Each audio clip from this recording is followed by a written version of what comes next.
What's up, everyone? So, we're going to look at a stock today. So, if you didn't know, I am trying to build up my passive income.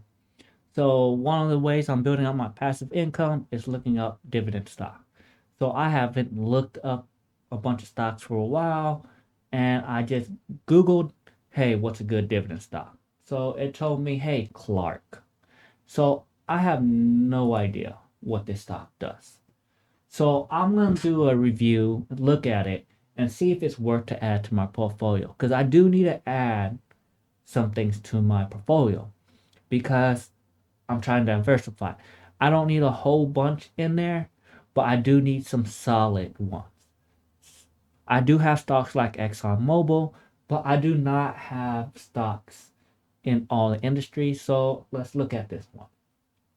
So Kimberly Clark is in 175 countries. They make brands like Huggies, Kleenex, Dependo. Okay, so they do have some good brands. They look like they're into the consumer goods for international women. Okay, let's look at their investors. So they look like investor homepage. So their headquarters in Dallas, Texas. I do like it that they're a Texas company. I do like it that they're Huggies, Kleenex, Codex, pull up. Okay. So they do have a sale of 20 billion a year. And let's keep looking at this. Let's look at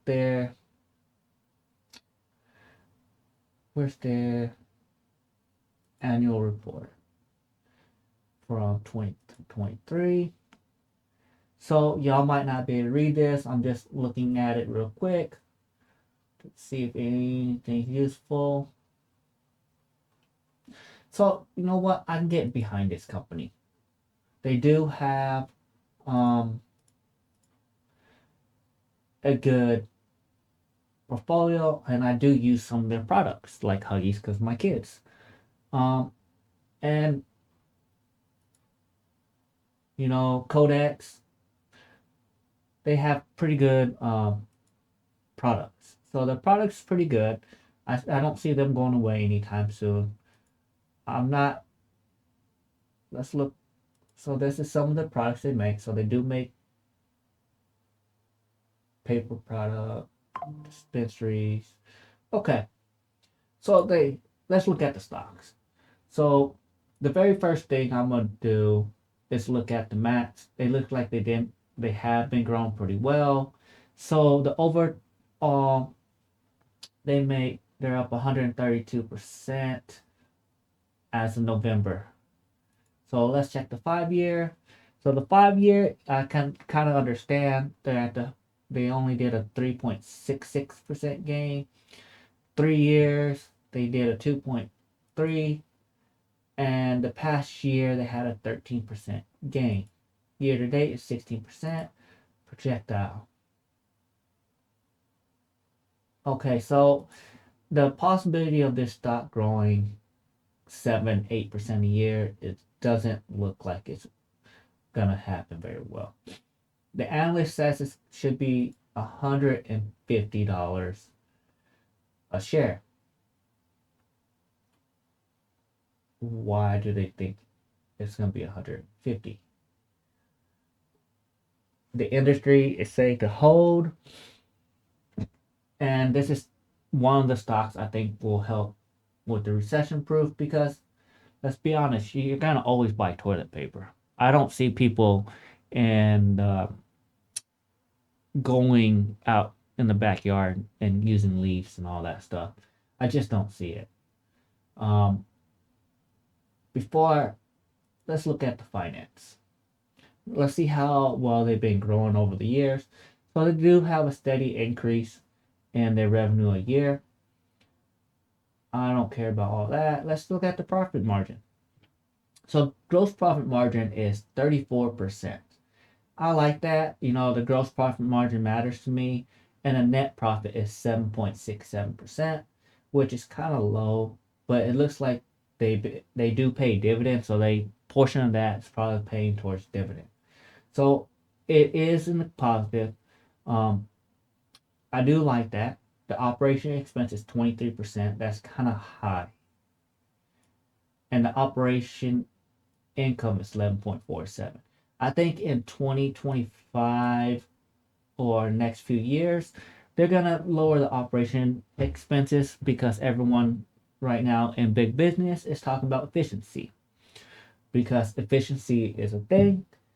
And looking at this stock, based off what I see so far, it's a very good company to buy.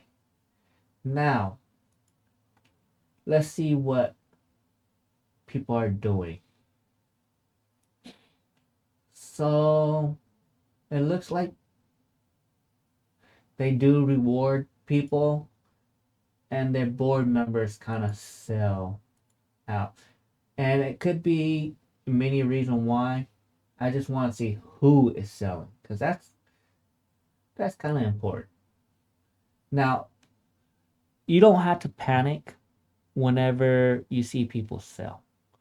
The thing is, board members will sell all the time. They have living expense they have to deal with. So this company, let's look at they're in personal and household product and service. So it's a very good company. There's not a lot of people in it. Nelson is chief of finance. And Maluki Jeffrey. Who is that? Is he on here? Jeffrey. I don't see him on here, so I'm not worried about it. And president of Latin America. Okay. So the president of Latin America sell his share. I'm not worried about it. And Jeffrey. I don't see Jeffrey. So someone overseas selling their shares, they probably have a high cost of living or something. Who knows? But it looks like reported and forecast, they've been hitting everything dramatically pretty well. We had some stuff happen in 2023 on fourth quarter, so I see it. So this company overall, based off the analysts saying it's supposed to be $150, I don't see it being $150 in a year. I really don't. But I do think they will have a steady growth. Now, I'm just looking at the EPS, growth peers, revenue.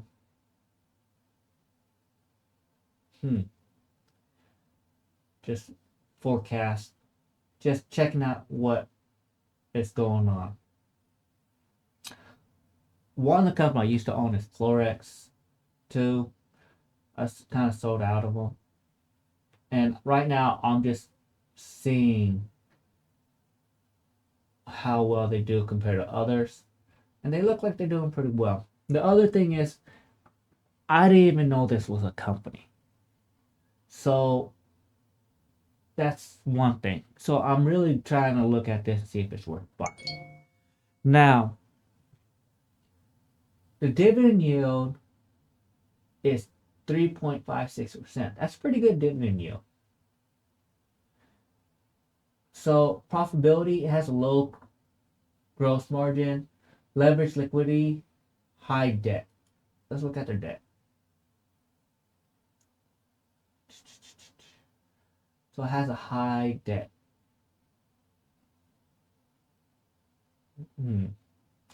They do kind of have a high debt. But will I invest into this company? I don't think I will. I'm going to pay attention to them.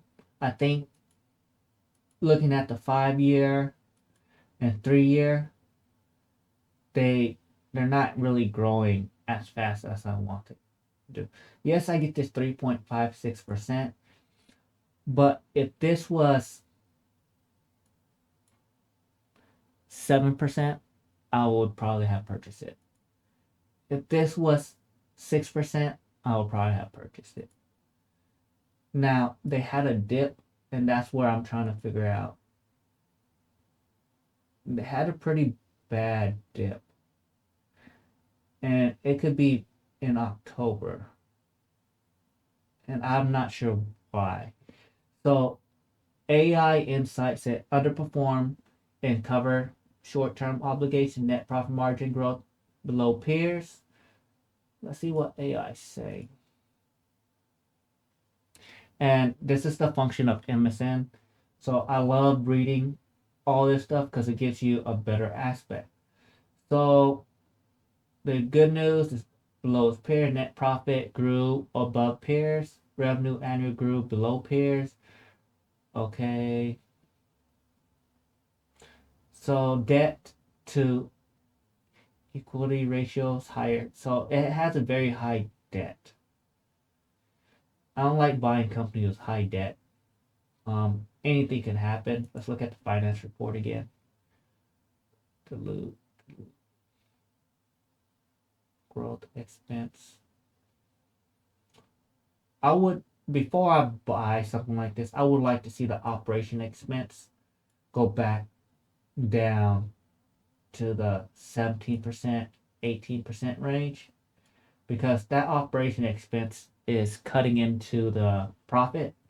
So until I can see the operation expense of this to go down, I don't think it's worth buying. I think they're misusing their money, and they're not running as efficient as they could be. So I think it's a good company, but I think this company needs to need a restructure so they can maximize their profits.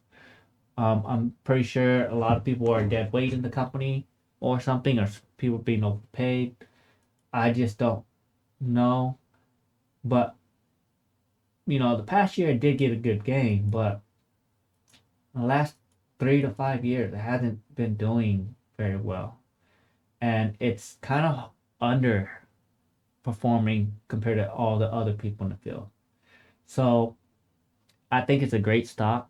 It's reliable, but and if I was close to retirement, or if I was in retirement, this is a stock I would buy. But since I'm trying to make a dividend stock that's has a high return, because one of my requirement for it is good growth, pays a dividend. The dividend amount doesn't matter as long as they pay a dividend, and it's in the positive in their finance.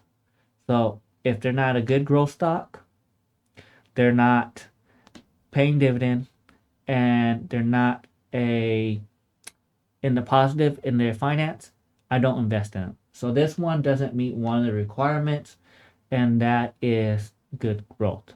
So I'm going to pay attention. Maybe in 2025, 2026, I'll buy them. But right now, the growth doesn't look like it's there. So thanks for watching. Hopefully that helps people. And like and subscribe to my video